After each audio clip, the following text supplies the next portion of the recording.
Wesh l'équipe, j'espère que vous allez bien. On se retrouve pour la nouvelle vidéo du mois, évidemment. Même s'il y a eu d'autres vidéos ce mois-ci. Il y a eu une vidéo d'ailleurs mercredi dernier où on a fait le prono, enfin le prono, non, le booking de Extreme Rules. Aujourd'hui, on se retrouve pour le prono d'Extreme Rules. Qu'est-ce qui va se passer?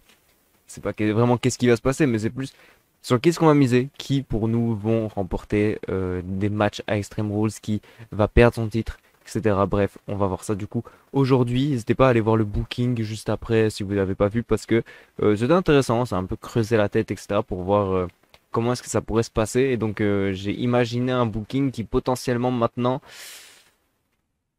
bon j'ai des doutes. Voilà pourquoi je fais une vidéo pronostic en plus du booking, parce que dans le booking je vous fais un peu mes pronos.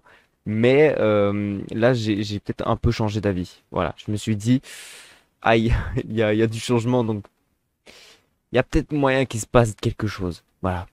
Bref, on va directement commencer, évidemment, avec le premier match. Le match potentiellement le moins intéressant, mais potentiellement le meilleur match de catch qu'on va avoir sur cette carte. C'est le fameux match Six-Man Tag Team Good Old Fashioned Donnybrook match. Évidemment, je dois le lire parce que c'est impossible à dire ce putain de match entre les Brawling Brutes et Imperium. On a vraiment deux putains d'équipes là qui nous font kiffer ces derniers temps. Depuis que l'achat de Castle, les confrontations Sheamus, Gunter, ça nous fait kiffer de fou.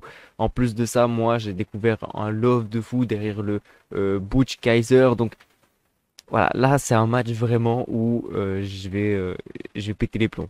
Voilà, j'ai adoré ce match, je vais péter les plombs à chaque match.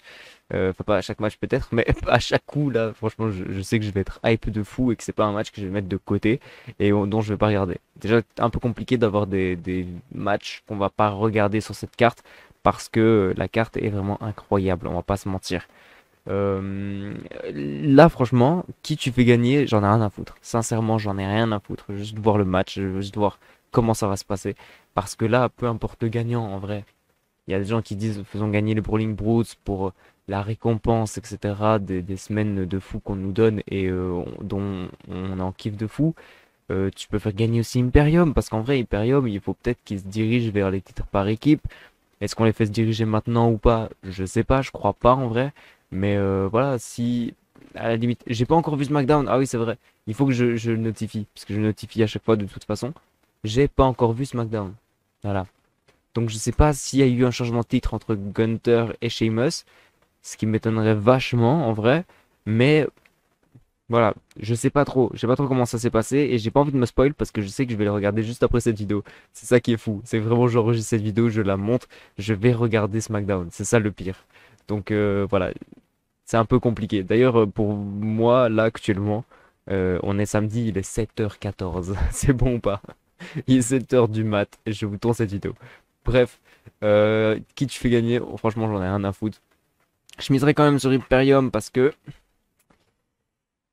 il faut monter le momentum en équipe. Maintenant, même si Imperium perd, en vrai, ça va pas les déconstruire ou quoi que ce soit.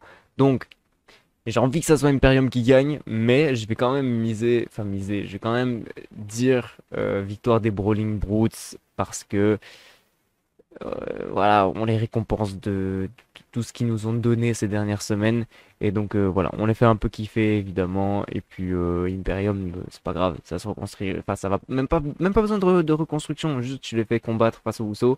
C'est logique, ça paraît logique. Voilà, ils ont même pas besoin d'être légitimes. Ils le sont déjà. Donc franchement, c'est carré. Il y a rien, il y a aucun problème sur ça. Donc je vais dire victoire des Brawling Brutes, donc Sheamus, Gunter et Butch. Et puis, évidemment, il faut continuer la storyline entre Sheamus et Gunter, potentiellement. Parce qu'on aime les trilogies à la WWE, donc pourquoi pas faire le troisième match, évidemment. On a un deuxième là, qui se passe à SmackDown, donc faisons le troisième. Voilà, la trilogie. On aime les trilogies. Deuxième match, évidemment, on a le match. Bon, c'est pas dans l'ordre, hein. De toute façon, vous le savez, je répète à chaque fois, c'est pas dans l'ordre. On a le fameux match Strap match entre Karrion Cross, accompagné de Scarlett, avec enfin contre Drew McIntyre, je sais pas pourquoi j'ai dit avec. J'étais perturbé en fait parce que je me suis rendu compte Scarlett, elle est juste Scarlett. Il y a pas de Bordeaux derrière, genre. Je me suis dit, eh, elle a perdu le Bordeaux, tiens. Bref, j'ai bégayé. Donc oui, Karrion Kross contre Drew McIntyre, ça va être un gros match évidemment. Je vais miser sur une victoire de Karrion Kross, hein. On va pas débattre 1000 ans entre ces deux-là. Karrion Kross, il vient de nulle part. Son premier match dans le main roster là actuellement en tant que personnage, en tant que Karrion Kross, pas en tant que mec bizarre de Vince McMahon. Ça, moi, j'ai boycotté tout ça. Karrion Kross, c'était pas ce mec-là. Il n'existe pas. Ce mec-là, je sais pas c'est qui. Il y a du multivers. Je sais pas c'est qui le gars. Mais en tout cas, là, Karrion Kross, c'est le vrai Karrion Kross. Et là, c'est son premier match en main roster de la WWE. Donc, franchement, je pense qu'il faut le faire gagner. Je pense qu'il faut lui faire bâtir un momentum, etc. Surtout que Drew McIntyre a déjà perdu contre Roman Reigns. Il n'en avait pas plus. Il s'en battait les couilles. Voilà, il a perdu. Il est parti chanter. C'est pas grave. Franchement, rien à foutre. Le mec s'est carrément fait trahir. Enfin, pas trahir, mais genre, quand même un tout petit peu par Tyson Fury. Pour finir, il a chanté dans le ring avec Tyson Fury. Voilà. Tyson Fury, il reconnaît le chef tribu. Drew McIntyre, ouais, vas-y, reconnais le chef tribu si t'as envie de le reconnaître. Il s'en bat les couilles. Donc vraiment, on s'en bat complètement. Enfin, Drew McIntyre a l'air de s'en battre un peu les couilles. Donc, let's go, Karrion Kross. En plus, il y a le timer là, je sais même plus comment ça s'appelle, le sablier qui a été retourné. Scarlett, elle a retourné le sablier devant Roman Reigns. Donc, effectivement, je pense qu'il faut amener la confrontation Karrion Kross-Roman Reigns à un moment. Quand, je sais pas. Et j'imagine qu'on va nous faire bien patienter à ce niveau-là parce que bah, Roman Reigns, il est sur un contrat là. Partiel, j'ai pas envie de dire part-timer non plus, mais effectivement, il est sur un contrat un peu plus léger. Donc, je sais pas quand est-ce que Drew McIntyre, quand est-ce que Roman Reigns va affronter Karrion Kross, mais je pense que ça doit arriver. Ça doit se faire à un moment donné. On veut ça. Bref, donc sur ce match, strap match, évidemment, Karrion Kross remporte le match et on passe du coup au troisième match qui est le Laders match entre Bianca Belair et Bayley. Si j'ai bien compris, elles seront pas solo. Voilà. Si j'ai bien compris, il y aura certainement, enfin, il y aura évidemment Damage Control du côté de Bayley et évidemment Asuka. Hmm. Mais Alexa Bliss en tout cas du côté de Belair et du coup moi je pense que Asuka ne sera pas disponible, elle sera pas là, je pense qu'elle sera blessée donc du coup c'est Candice LeRae qui va peut-être prendre la place de Asuka et venir du coup dans le coin de Bianca Belair. Euh, je mise sur ça, je me dis ça peut être intéressant évidemment. Là, par contre, on fait remporter qui? Et c'est ça le problème. Le problème, c'est là qui gagne. Parce que lors du booking d'Extreme Rules, j'avais misé sur une victoire de Bianca Belair. Le problème, c'est que si Belair remporte, ça veut dire qu'elle va à Survivor Series. J'ai très envie de voir le match Belair-Liv Morgan à Survivor Series. Mais heel, face, bah là, Liv Morgan est face, Bianca Belair est face.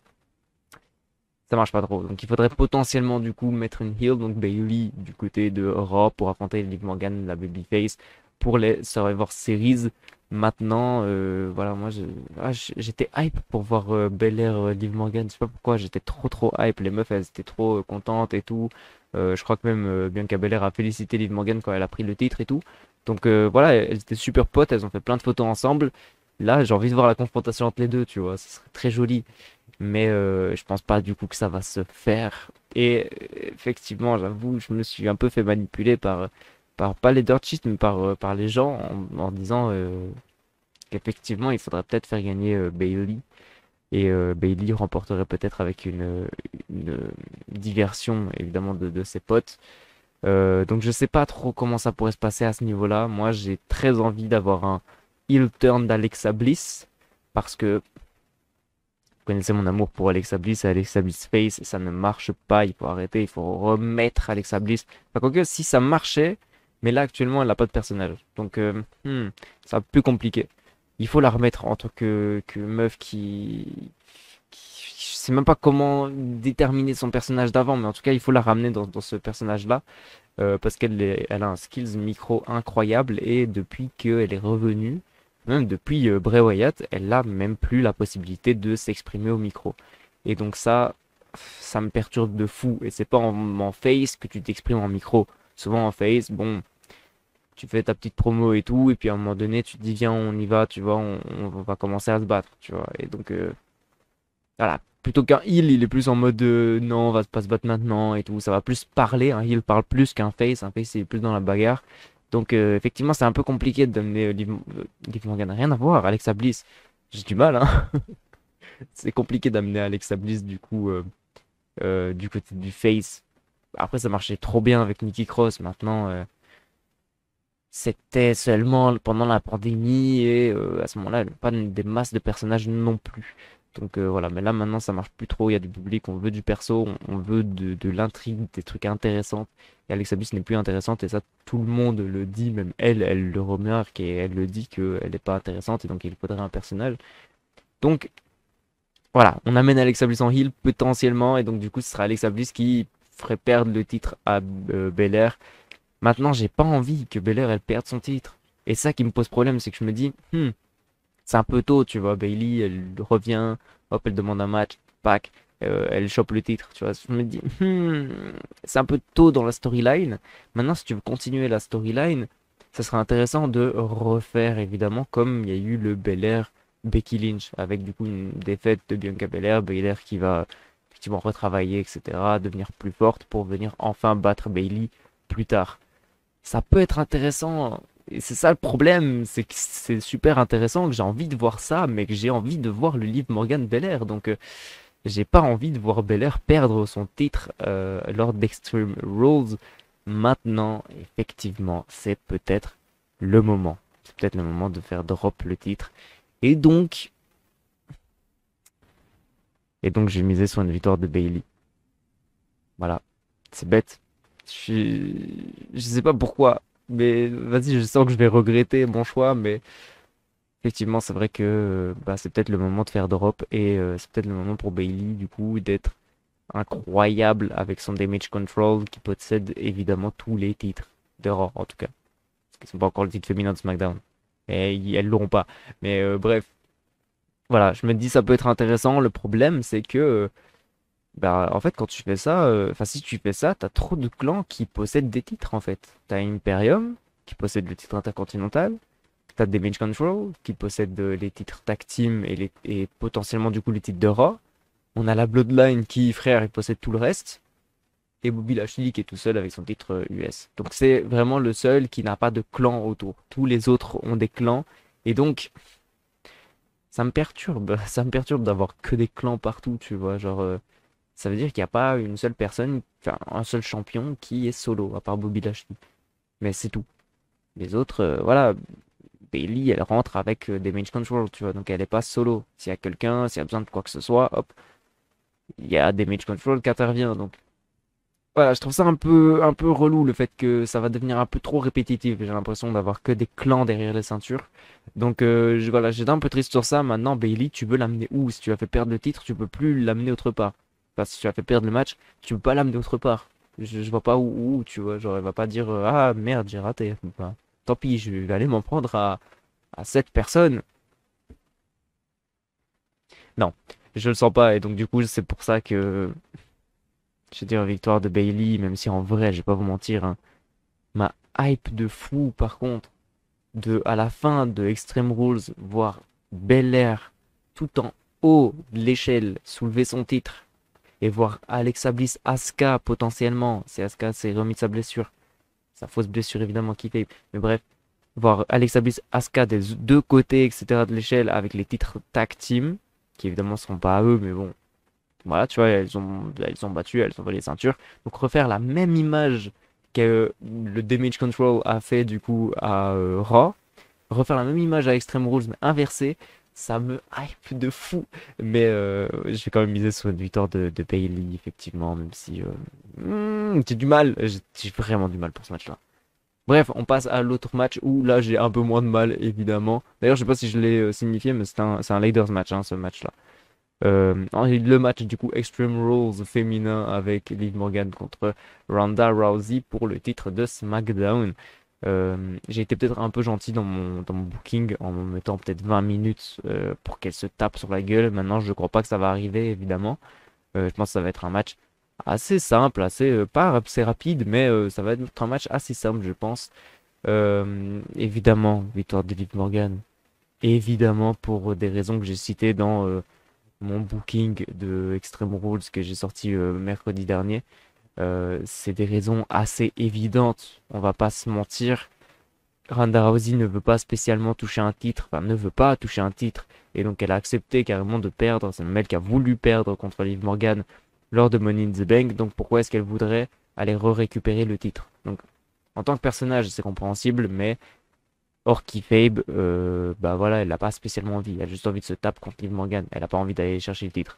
Donc, évidemment, Ronda Rousey ne va pas aller battre Liv Morgan. Maintenant, à voir comment Liv Morgan va réussir à battre Ronda Rousey. Et ça, c'est plutôt intéressant. Mais sur ce match-là, évidemment, on s'en fout du booking. Je vais juste dire victoire de Liv Morgan. C'est logique. Parce qu'en plus, après, t'en fais quoi? Il n'y a plus personne pour aller chercher le titre à Ronda Rousey, à part des gens pas intéressants. Donc, on va la refaire travailler contre Natalia. Donc, j'ai du mal. J'ai vachement du mal. Bref, on passe du coup à l'avant-dernier match de cette carte. Le match I Quit match entre Edge et Finn Balor. Ça, c'est un match assez intéressant, même si potentiellement, ma hype derrière ce match n'est pas trop ouf. Je suis intéressé par contre de ce qu'on va faire de Finn Balor. Parce que Finn Balor est assez mis en avant ces derniers temps et on a entendu parler d'un push de Balor potentiellement.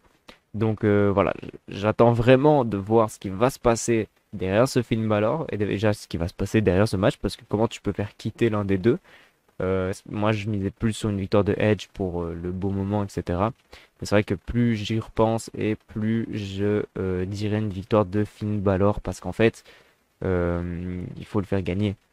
Parce que la rivalité, elle va pas s'arrêter maintenant, dans tous les cas, puisqu'on a toujours le Rey Mysterio, Dominique Mysterio, donc la rivalité va pas s'arrêter maintenant.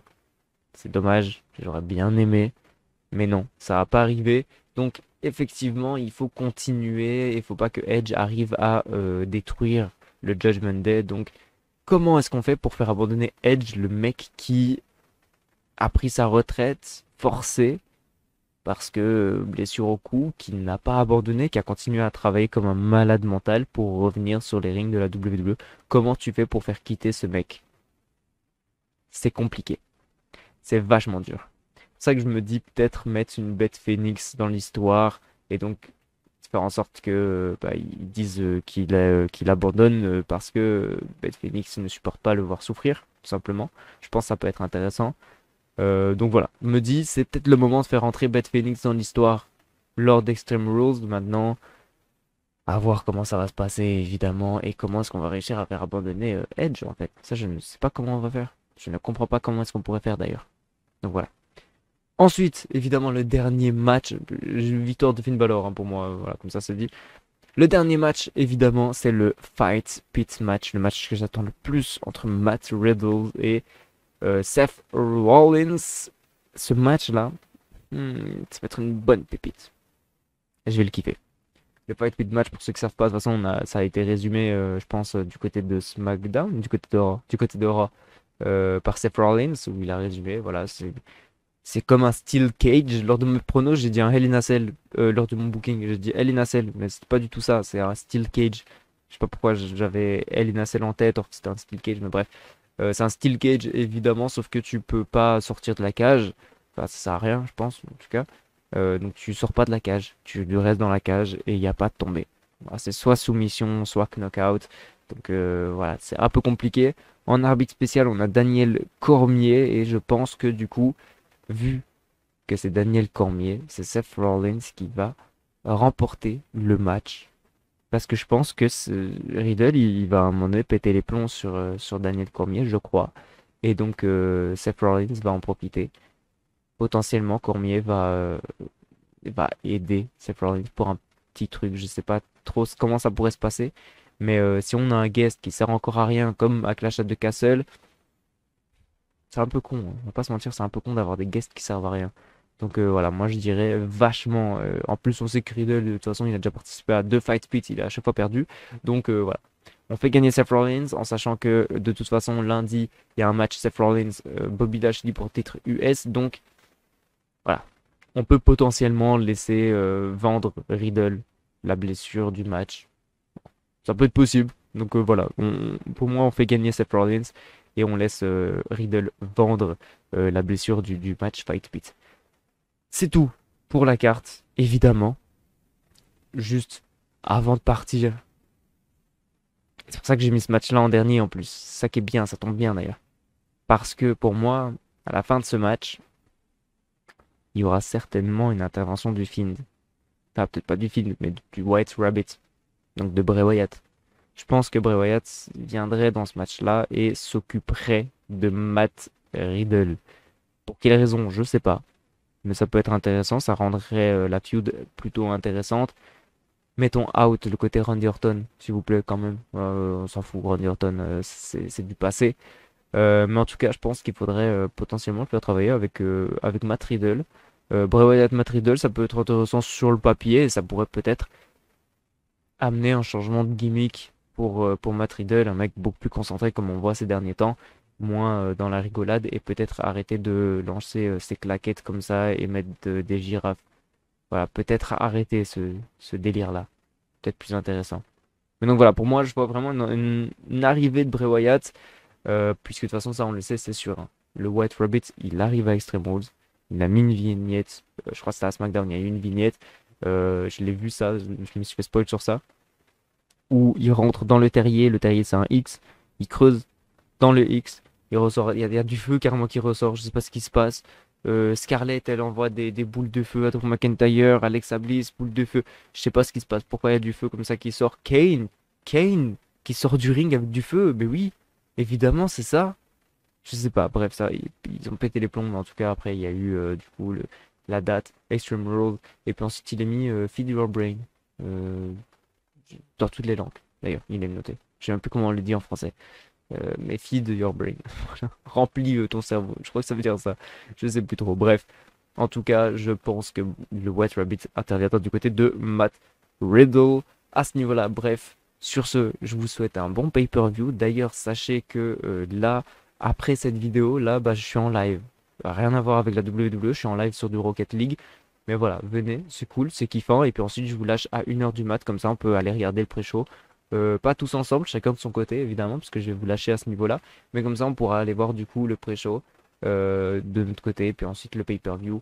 Pour ceux qui n'ont pas envie de regarder le pré-show, c'est pas grave, regardez pas le pré-show. Mais en tout cas, je vous souhaite quand même un bon pleu, un bon pay-per-view.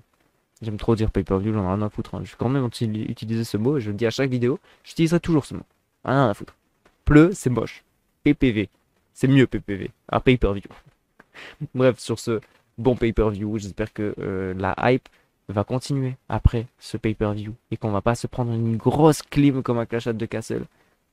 Mais voilà, on espère. On prie beaucoup. Bref, sur ce, je vous dis ciao ciao.